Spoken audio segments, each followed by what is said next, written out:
Hi, quick hello. This is another original story from Talesphere, and in this one, the audacity is kind of unreal. All right, let's get into it. My husband said about our 7-year-old. I'm so tired of her. I wish we didn't have kids. His mother added, just be nice for a few more weeks. My daughter overheard it and went pale. I stayed quiet and did this. 10 days later, police were involved. If you've never tried to get a 7-year-old through an airport while carrying a medication bag that looks like a travel-sized ICU, congratulations. Your life is probably full of hobbies and peace.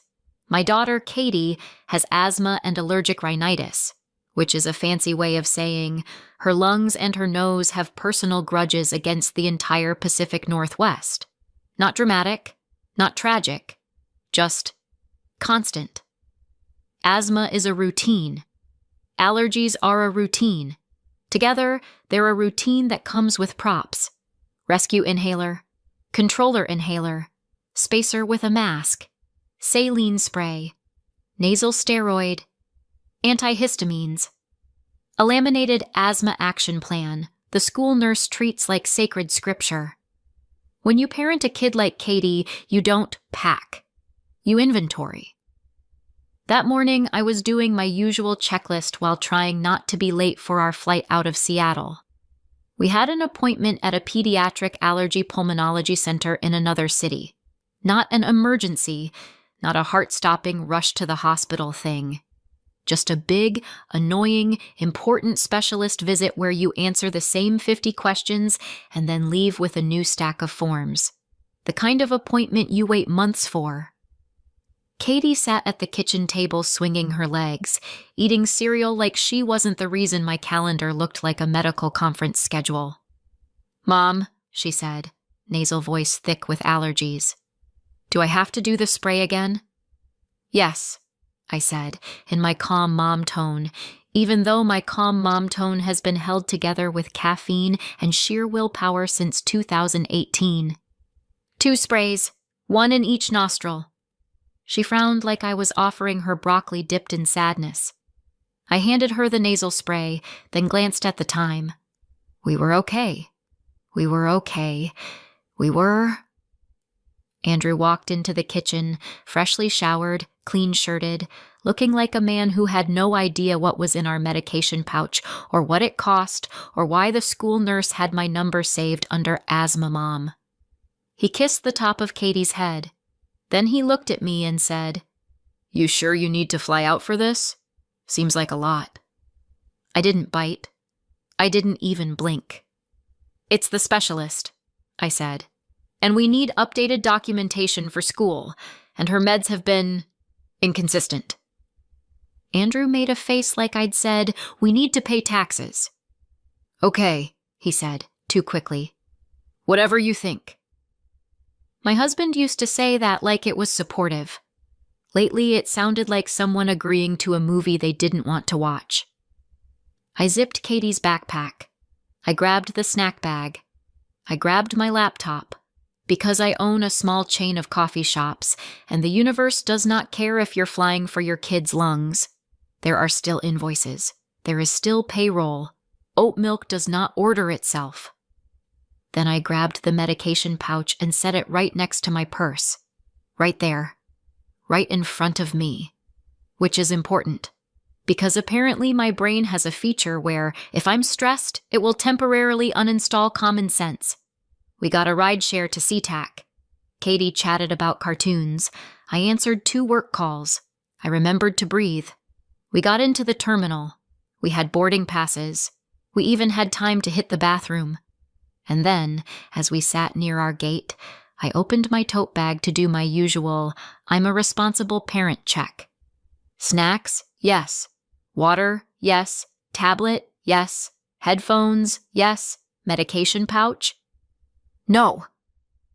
I stared into my bag like the inhalers were going to materialize out of guilt. Nothing. No spacer.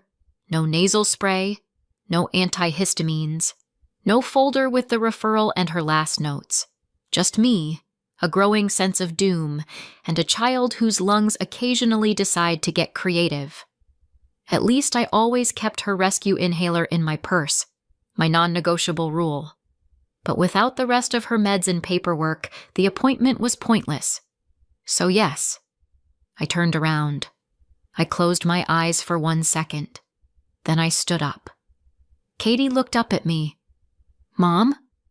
"We forgot your med pouch. And your paperwork," I said. She went wide-eyed. Not because she was scared, but because kids can sense when adults are about to speed-run a mistake. "Oh," she whispered. "Yeah," I said. "So we're turning around." We took a rideshare back to our condo building downtown like we were escaping a situation, which, turns out, we were. The elevator ride to the 7th floor felt like it took 1,000 years. Katie leaned against me. I could feel her little heartbeat through her jacket. "Are you mad?" she asked quietly.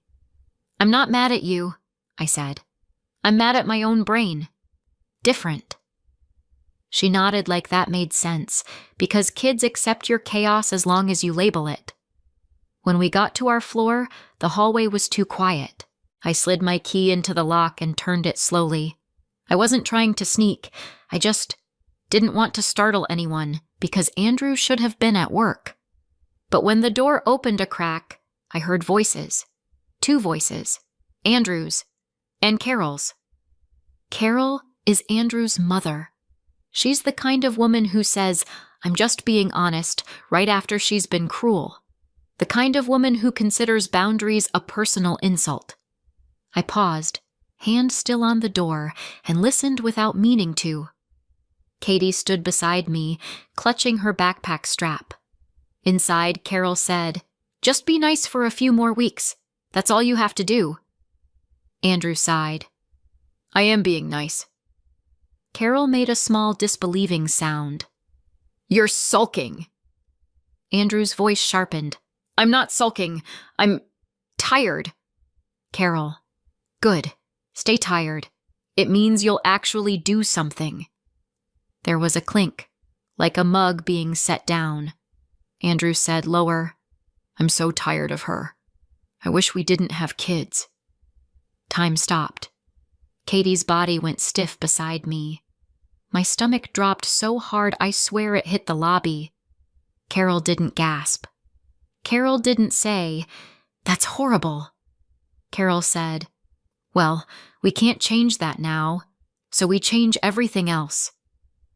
Andrew muttered, "I didn't sign up for this. The inhalers, the school nurse calling, the rules, the..." He exhaled. "The whole house smells like medicine half the time." Carol, "Stop whining. Focus. The HELOC is approved." My blood turned to ice.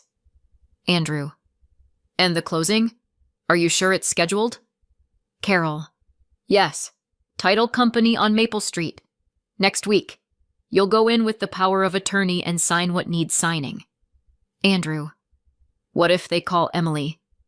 Carol, "They won't if you do it correctly. And she's distracted anyway. She's always distracted. She's living in a cloud of tissues and prescriptions." Andrew, "I don't want her to find out." Carol laughed. "Oh, Andrew, she'll find out eventually. That's why we do it fast. Get the money out, then you can feel terrible, and she can cry into her artisanal coffee." Andrew snapped, "It's not funny." Carol's voice went syrupy. "It's survival. You deserve a life. A normal life. Not this asthma schedule." Andrew said, and this is the line that burned itself into my brain, "I'm done. I don't want to deal with her. I don't want to deal with any of it."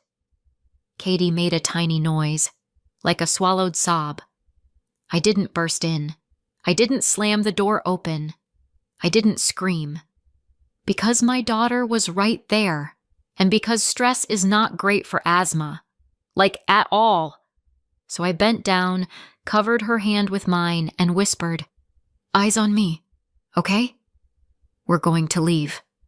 Quietly." Katie's eyes were huge. "Mom." "I know," I murmured. We'll talk. Not here. We backed away from the door like we were defusing a bomb. Then we walked down the hallway with the calm, casual pace of two people who definitely weren't falling apart. The elevator dinged. The doors opened. We stepped in. The doors closed. Only then did I let myself breathe. Katie's lips trembled. Did Dad mean that? I crouched down so I was eye level with her. Dad said something cruel, I said. And people say cruel things when they're selfish and angry. Is it because I'm sick? She whispered. No. I said it fast. Too fast. Then I softened. No, sweetheart. Your asthma isn't your fault. Your body just needs extra help sometimes. That's all. She stared at the elevator floor. I put 2 fingers under her chin gently. Look at me. You are not a burden. You are a kid. And kids deserve to be loved and protected. Always. Katie blinked hard. I don't want him to hate me. My chest tightened like I was the one with asthma. He doesn't get to put that on you, I said. That's adult stuff. That's his mess, not yours. She nodded like she was trying to understand something way too big for 7. I took a breath and said, Do you feel tight in your chest? She shook her head, but her breathing was shallow. Okay, I said. We're going to go somewhere safe, and I'm going to handle everything. And then, because life loves timing, my phone buzzed with a work notification about a supplier issue. I looked at it, then at Katie's pale face, and I thought, no, not today. Not ever again. We went straight to my friend Lisa's place. Lisa is one of those rare adults who can hear something happened in your voice and immediately pivot into action without asking for a full PowerPoint. She opened the door, saw Katie's face, and said, Shoes off, kiddo. Couch, blanket. Do you want apple slices or goldfish? Katie managed a tiny nod. Then Lisa looked at me. Not dramatic, just steady. What happened? She asked. I swallowed. My throat felt scraped raw. I need you to watch Katie for a while, I said. And I need you not to panic. Lisa's eyebrows rose. Okay, those are 2 things I can do. Try me. I took a breath. Andrew and Carol are planning something financial. With my condo, Lisa's face changed immediately. Like, scammy financial? Yes. Like, felony financial? Yes. Lisa exhaled. Okay, she said. That is not great. No, I agreed. It's not great. Katie's little voice floated over from the couch. Mom? I walked over, sat beside her, and smoothed her hair back. Hey, I said softly. She whispered, Are we going to the doctor? We're going to reschedule, I said. I promise. The doctor isn't going anywhere. She nodded, then said, Is Dad going to take our house? My heart cracked. No, I said firmly. No one is taking our home. She studied me like she was searching for a lie. You swear? I looked straight at her. I swear. She relaxed a fraction. Not all the way. Just enough to breathe. Lisa made tea. For Katie, she found a juice box. For me, she handed me coffee like she understood that caffeine is a legal coping mechanism. Tell me, Lisa said, sitting across from me. So I did. In short bursts. Like I was afraid if I spoke in full paragraphs, I'd start crying. HELOC, power of attorney, title company. Just be nice for a few more weeks. I wish we didn't have kids. Lisa's jaw tightened. I'm going to say something, she said, and you're not going to like it. I've had a pretty rough morning, I said. Go for it. You need to assume Andrew is capable of more than you think, Lisa said. If he's willing to say that about Katie, he's willing to do other things too. I stared into my coffee. Because she was right. Andrew and I had been together for 11 years, married for 8. When we met, he was charming, funny, low drama, and I'm not an idiot. I don't fall for every smile. I was building my business even back then, one little cafe at a time, starting with a cramped spot and a second-hand espresso machine that sounded like a dying lawnmower. Andrew liked the idea of me being ambitious, as long as it didn't inconvenience him. The first cafe did well, the second cafe did better, then a third. Suddenly, I wasn't Emily with a cute hobby. I was Emily with payroll. Andrew liked that too, until he didn't. Around the time Katie was diagnosed with asthma, around the time our house turned into a cycle of meds, appointments, and please call the nurse emails, Andrew started changing. He wasn't cruel at first, just absent, then irritable, then weirdly interested in my finances. He'd ask about my business checking account like he was just curious. He'd ask about the condo title like it was just conversation. He'd look at my laptop screen over my shoulder and say, "Wow, those numbers are big." I thought it was awkward support. Turns out it was reconnaissance. Lisa said, "Okay, step 1. You call the lender." "I don't even know where to start," I said. Lisa looked at me like I'd forgotten my own name. "Emily," she said, "you own multiple businesses. You can absolutely do this." "Thanks," I muttered. "It's nice to know my panic is not convincing." "Your panic is very convincing," Lisa said. "It's just not helpful." Katie coughed softly from the couch. I froze like every mom of an asthmatic child freezes. "Baby?" I called gently. "I'm okay," she whispered. I watched her breathing for a beat. She was okay. Just allergies. Still, my nerves were stretched tight. I pulled out my phone, and I called my lender. The lender's automated system was a masterpiece of modern cruelty. Press 1 for mortgages, press 2 for home equity products, press 3 if you enjoy suffering. I made it through, did the verification dance, and finally got a loan officer named Michael. Michael sounded like a normal human being, which in customer service is basically a miracle. "Hi," I said. "I need to know if there are any recent loan applications tied to my property." There was a pause. Keyboard clicking. "Yes," Michael said carefully. "There's an active HELOC application." My grip tightened on the phone. "Active how?" "It's approved," he said. "Closing is scheduled." I looked at the wall like it was going to explain how my life got here. "I didn't apply for it," I said. Silence. Then Michael's voice changed. Less cheerful, more professional. "Okay," he said. "Do you recognize the co-applicant?" "There shouldn't be a co-applicant," I said. Another pause. "There isn't," he said slowly. "But there is a power of attorney on file." My blood ran cold. "That's fake," I said. "My husband and his mother are doing something." Michael didn't argue. He didn't tell me I was overreacting. He didn't ask if I was sure. He said, "I'm escalating this to our fraud team right now. You need to file a police report for identity theft and forgery." "Okay," I said. "How do I stop the closing?" "We can place a hold," he said, "but we need documentation. Police report number, statement, and you'll likely need to speak to the title company." I exhaled. "Okay," I said, because okay is what you say when your entire marriage collapses into a crime investigation. Michael added, "And, Miss Parker?" "Yes." "If your husband has access to your accounts or documents, you should secure everything. Passwords, 2-factor authentication, everything." "I will," I said.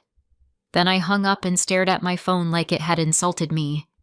Lisa's eyes were locked on my face. "It's real," she said. "It's real," I confirmed. Katie's little voice again. "Mom?" I walked to the couch and sat beside her. "Hey," I said, smiling like my face wasn't aching from holding it together. She whispered, "Are we staying here?" "For a little while," I said. "A sleepover with Lisa." Her eyes widened. "Can we have pancakes?" Lisa snorted. "Absolutely." I kissed Katie's forehead. "Go pick a movie," I told her. When she hopped off the couch, Lisa leaned toward me. "Police report," she said. "Now." So I did. The precinct on Jefferson Avenue smelled like old coffee and fluorescent lighting, which felt fitting because my life had become a bad office break room. I met Detective Peterson, who looked like a man who had heard every variation of "my spouse did something terrible" and had long ago stopped being surprised. He listened while I explained the HELOC, the power of attorney, the title company, and the fact that my husband and his mother were discussing it like it was a grocery list. Detective Peterson asked, "Do you have any evidence?" I hesitated. Then I said, "I recorded a little." Lisa had told me earlier, quietly, firmly, "If you ever hear them talking again, record it. Don't be noble. Be smart." So yes. Back at the door, after the first shock, I'd hit record. My hands were shaking. The audio was muffled, but it caught key words. HELOC, power of attorney, closing. "Be nice for a few more weeks." Detective Peterson listened, expression unreadable, then nodded. "That helps," he said. "A lot." He asked about the power of attorney. Did I ever sign one? Did Andrew ever mention one? Did I trust Carol with paperwork? "No," I said. "God, no." He wrote things down, then said, "We're going to request the loan file and the notarization record." "The notarization record?" I repeated. Detective Peterson's mouth twitched. "This is where it gets interesting," he said. "A lot of these closings use remote online notarization now.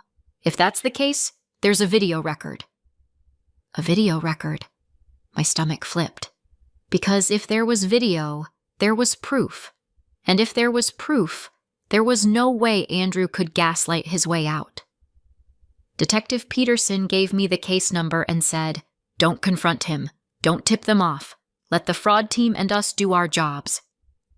Lisa's voice echoed in my head. "Assume he's capable of more than you think." I nodded. "Okay," I said. Then I walked out of the precinct and sat in my car, hands on the steering wheel, breathing slowly. I thought of Katie's face in the hallway, how pale she'd gone, how she'd tried not to cry because she didn't want to make things worse. And I felt something inside me go still, not numb, focused. If Andrew wanted a plan, fine. I could plan too. 2 days later, Michael called me back. "I have an update," he said. "Please tell me it's good," I said. "It's clear," he corrected gently. "Our fraud team pulled the documents. The power of attorney is notarized through an online notary platform." "Meaning there's video," I said. "Yes," Michael replied. "Detective Peterson requested it. We're coordinating with the title company." My heart hammered. Later that afternoon, Detective Peterson called. "We got the recording," he said. "And?" My voice shook. "It's not you," he said. I closed my eyes. Relief and rage crashed together in my chest. Detective Peterson continued. "The signer is a woman. Similar build, similar hair color. But it's not you. The ID she held up was questionable." "Questionable," I repeated, because I needed him to say it again like it would make it less real. He said, "We also have your husband's involvement in scheduling. The appointment is set for 8 days from now at the title company on Maple Street." 10 days. My brain latched on to the number like it was a lifeline. 10 days meant I could prepare. 10 days meant I could protect Katie. 10 days meant I could make sure Andrew didn't walk away with money and a story about how I was crazy. Detective Peterson asked, "Do you want us to arrest him now? Or do you want us to catch him at closing?" I pictured Andrew's face. Not the face from our wedding photos. The face from the kitchen, heard through the door. Tired. Annoyed. Indifferent. "I want it clean," I said. "Catch him." Detective Peterson paused. "Okay," he said. "Then you're going to have to keep acting normal." I laughed once. It wasn't funny. "Oh," I said, "I can act normal." Because mothers are actresses by default. We smile through fevers and tantrums and sleep deprivation. We host birthdays while running on fumes. We answer emails while cleaning up vomit. Acting normal while my husband plotted against me? Honestly, not even my hardest role. For the next 8 days, I lived 2 lives.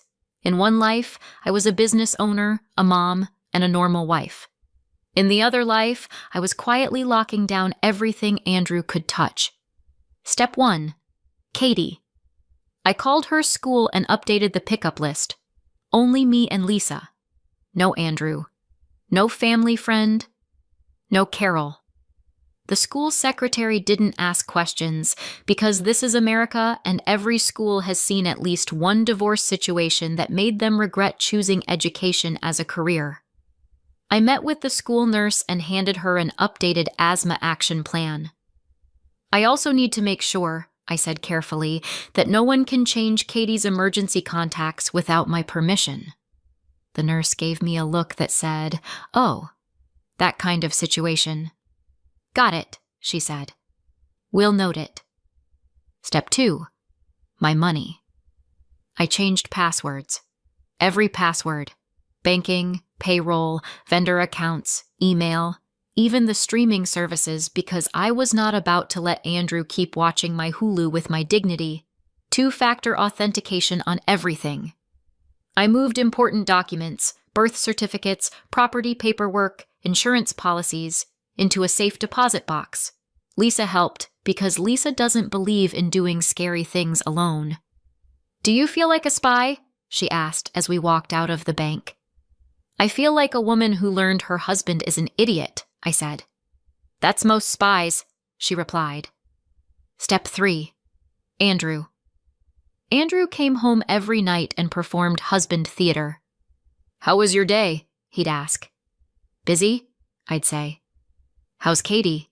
he'd ask with the soft voice, the voice that almost sounded real. "She's okay," I'd reply, watching him like he was a puzzle made of snakes. One evening he said, "You know, if you ever needed extra cash, like for medical stuff, we could look at a line of credit." I almost dropped my fork. I smiled instead. "Oh?" I said, like this was casual conversation and not a confession. He shrugged. "Just thinking out loud." "Interesting," I said, and took another bite of salad like my mouth wasn't full of nails.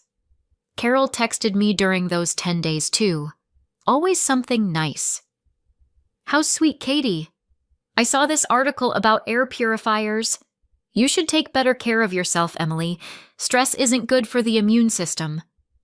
Carol's kindness was like perfume sprayed over trash. I ignored most of it. But on day 6, Carol called. I didn't want to answer. Lisa said, "Answer it. Let her think everything's fine." So I did. "Hi, Carol," I said, bright. "Oh, Emily," Carol said, warm as a knife. "How's our little Katie doing?" I forced myself to stay calm. "She's okay," I said. "We're managing." "Good," Carol purred. "You know, Andrew worries." I almost laughed. "He does?" I asked. "Oh, yes," she said. "He just wants what's best for the family."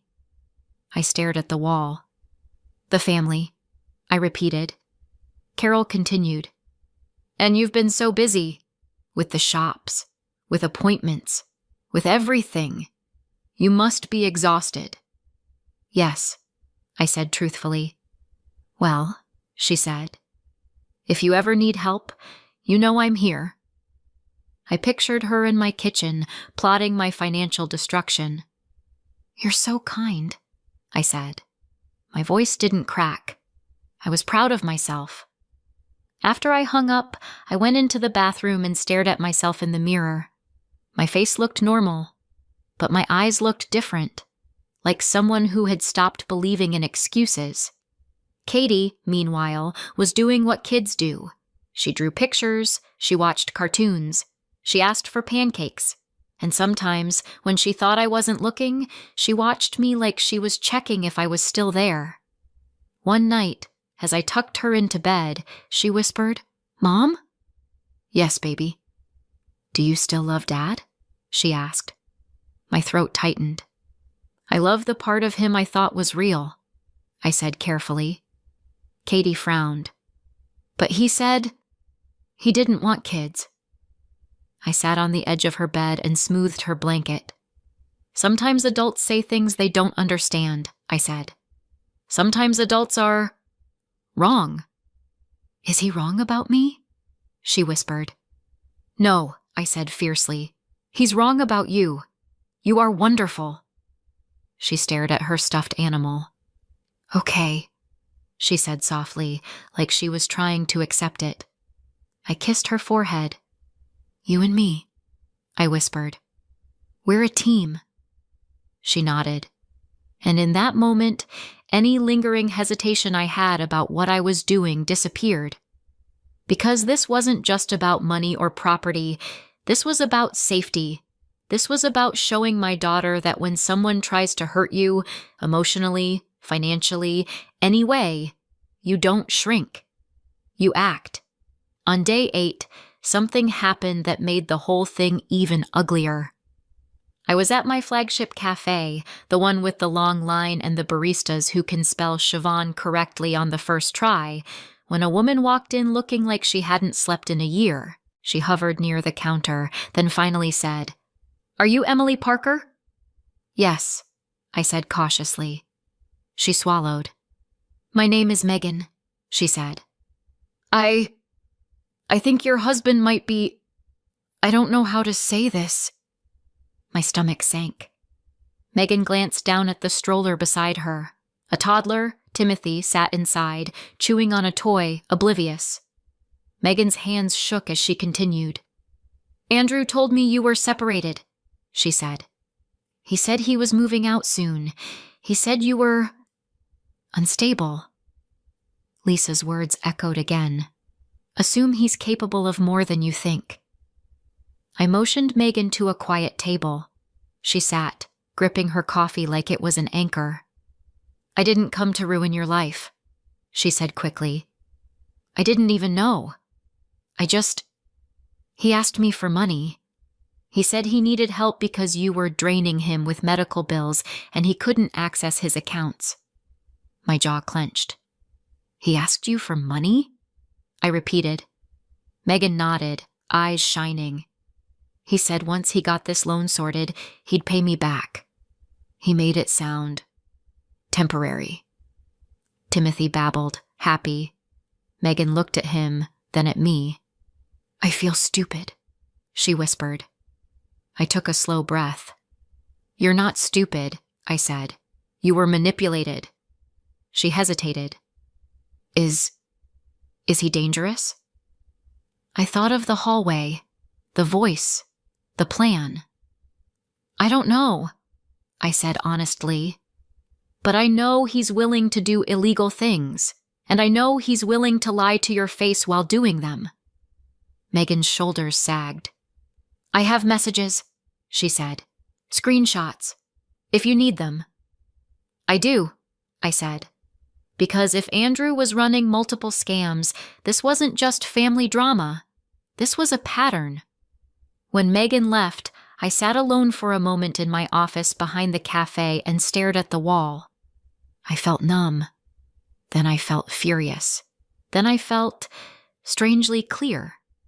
Because the story I'd been clinging to, maybe this is just Carol, maybe Andrew is being pressured, fell apart completely. Andrew wasn't a weak man being led. Andrew was an adult making choices, and those choices were going to meet consequences. Day 10 arrived like a storm you can see coming from miles away. Andrew woke up early, he showered, he put on a nice sweater, the "I'm about to sign fraudulent documents" sweater. He whistled while making coffee. Whistled. Like this was a normal day. "Big day?" I asked lightly, because I deserve an Oscar. He blinked, then smiled too fast. "Just work stuff," he said. "Meeting." "Have fun," I said, sipping my coffee like I wasn't counting down to his downfall. Carol texted me at 9:12 a.m., "Today's the day. Stay calm," which, honestly, was hilarious. Because Carol didn't realize I was calm. I was calm like a locked door. At 10:30 a.m., I walked into the title company on Maple Street. The office looked exactly like every office where people sign their souls away. Beige walls, polite receptionist, a bowl of mints that tasted like regret. Michael was there. 2 security officers. Detective Peterson, wearing plain clothes, sitting in a corner like a man waiting for a bus. He nodded at me. "You okay?" he asked quietly. I nodded. "I've had worse mornings," I said. "From what I've seen," he said. "I believe you." We sat in a small conference room. My hands were folded in my lap. I forced myself not to fidget. This part was the hardest. Not the confrontation, not the paperwork, the waiting. Because waiting gives your brain time to replay every moment and try to convince you you're overreacting. Then the door opened. Andrew walked in first. Carol followed right behind him, chin up, handbag clutched like she was arriving at a gala. Andrew froze when he saw me. For half a second, his face went blank. Then it rearranged itself into confusion. "Emily," he said, like I was the one who'd done something shocking. Carol's eyes narrowed. "What is this?" she snapped. Michael stood calmly. "Mr. Parker," he said, "we need to discuss irregularities in your HELOC file." Andrew's throat bobbed. "Irregularities?" Detective Peterson stood. "Andrew Parker?" Andrew's eyes flicked to him, then to me. "This is a fraud investigation," Detective Peterson said evenly. Carol's mouth tightened. "This is ridiculous," she hissed. "We have a notarized power of attorney."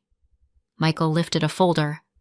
"We've reviewed the notarization," he said, "including the video record."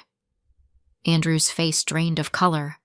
Carol snapped, "That video proves nothing." Detective Peterson looked at her. "Ma'am," he said, "the video shows a woman who is not Emily Parker signing as Emily Parker." Carol's jaw clenched. Andrew turned to me, eyes wide, a mix of panic and rage. "You set me up," he whispered. I tilted my head. "No," I said. "You set yourself up. I just stopped you from finishing." Carol lunged forward, pointing at me like I was a disobedient employee. "How dare you do this to your family?" Detective Peterson's voice sharpened. "Ma'am, step back." Andrew started talking fast, the way guilty people talk when they think speed can replace truth. "It's a misunderstanding," he said. "I was trying to help us. Emily's been overwhelmed and Michael cut him off. "Sir," he said calmly, "you attempted to borrow against a property without authorization, using a forged document. That is not help. That is fraud." Andrew's lips parted. No sound came out. Carol hissed, "Emily, you ungrateful—" I looked at her and smiled slightly. "Carol," I said, "you told him to be nice for a few more weeks." Her eyes widened, just a fraction. Detective Peterson reached into his pocket. "Andrew Parker," he said, "you are being detained pending further investigation into identity theft and loan fraud." Andrew's face twisted. "Emily." I held up a hand. "Don't," I said softly. "Not here." Carol's voice rose. "You can't do this!" Detective Peterson motioned, and the two officers stepped forward. Andrew stumbled backward. Then the cuffs clicked. The sound was small, but it landed like thunder. 10 days after my daughter heard her father wish she didn't exist, he was being led out of an office by police. Carol tried to follow, yelling. Security blocked her. And suddenly, for the first time in a long time, the air in my chest felt lighter. Not happy. Not triumphant. Just free of the illusion that love would fix someone who preferred convenience over character. That afternoon, I picked Katie up from Lisa's. She looked at my face like she could read it. Kids can't read words, but they can read energy. "Is Dad mad?" she asked quietly. I crouched down and brushed her hair behind her ear. "Dad made choices," I said, "and now grown-ups are handling it." "Is he coming home?" she asked. I took a breath. "Not right now." Her eyes filled. "Did I do something?" "No," I said, firm but gentle. "You didn't do anything. You are not too much. You are not a problem. You are a kid who deserves to feel safe." She nodded, then buried her face into my shoulder. Lisa stepped aside, giving us space, but her eyes were soft. "You're doing good," she murmured. I hugged Katie until her breathing slowed, until her little shoulders relaxed, until I could hear the normal rhythm of her breath and not the fear behind it. The next weeks were paperwork, locks changed, accounts secured, temporary custody filed. Detective Peterson called a few times with updates, using words like investigation and evidence and prosecutor's office in a tone that made it clear this wasn't going away quietly.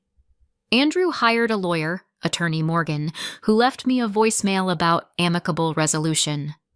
I listened once, then deleted it, because there is nothing amicable about forging documents and emotionally gutting a 7-year-old. Megan sent me screenshots of Andrew's messages. Detective Peterson took them. It added weight to the case.